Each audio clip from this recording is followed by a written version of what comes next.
پاکستان د 007 د پر نه دی آزاد شوی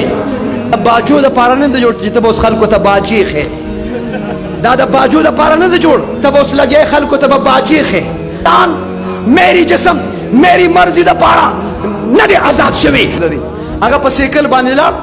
اوس د سیکل په کیرل باندې بوره ډکه راوړم ما وته چې مې ملک څه چل دیو کاجی ما ته و چې هغه سړی مې د لپا پاو کی وو ما څنګه د پاو کی وو ما ته وروي سړی مې د لپا پاو کی وو وای ما ولا 500 روپیا ورکړي چې مالټي راکمه د 500 روپو تا بوره ډکه راوړه دا کم دور دی هغه چې ما ته وی هغه لغه ټوله گاډې په دې بوره کې واچوله چې څومره مال وسره ما چې هغه بوره خالی کا کینوانو پکې ما ظالم ته پکینو په مالټه کې پرته نشي کولی ما ته وی سړی مې د لپا پاو کیو ما په پاو کې تو والی سړی مې ما ته لګلې مالټې پسې تا ما پسې کینوان راوړو ما ته مالټې پسې لګلې وي نو دا د پښتنو کوډ ورډي سړی سره مې د چل وک ګوته مې وکړه دا خلک چې مولیان او سیاست داغه وجه دی چې د عوامو په استرا کې سیاست دروغ ته وي ستوي نو د دې عوامو ټول سیاست دا دروغ دی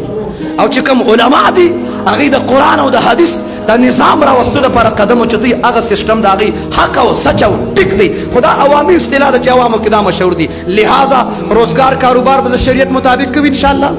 دکانداری به شریعت مطابق کو اور کتا یو سیس پچا باندې خرڅ کو او پاغه کې عیب نو راوستي عیب جنشبه نو او صحیح سالم او تعالی واپس رو چې دا واپس کوم نه په خوشاله تی واپس واخله چې چا په یو کس باندې سیس خرڅ کو او دکاندار تی واپسې کې بیا په خوشاله واغست بغیر څه د تاوان او د نقصان نه واغست 3 लाख نه کې به الله تعالی ورکي په دی باندې ځان له د اخرت مخه تکیدو روزګار به د شریعت مطابق کو کاروبار به د شریعت مطابق کو د غریبانو خیال بساتو مستقل صدقات وکړو هر تاجر له پکار دی په خپل کمای کې صدقه کوا صدقات د وجب د مال محفوظ کیږي او زکات ورکوي المیدا دا د زکات په پیسو باندې خلک خیراتو کی او خلکو ته راشه خیراتم کړي خیرات ځان له جدا حکم دی د زکات جدا حکم دی خیرات هر څوک خوړی شي زکات هر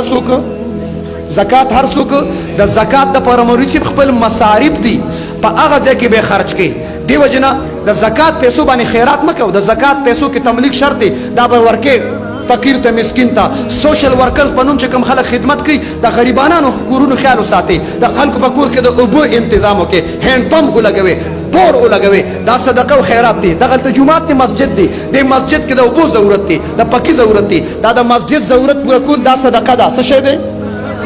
او پښتنو یو شوق پوره کول دي شوق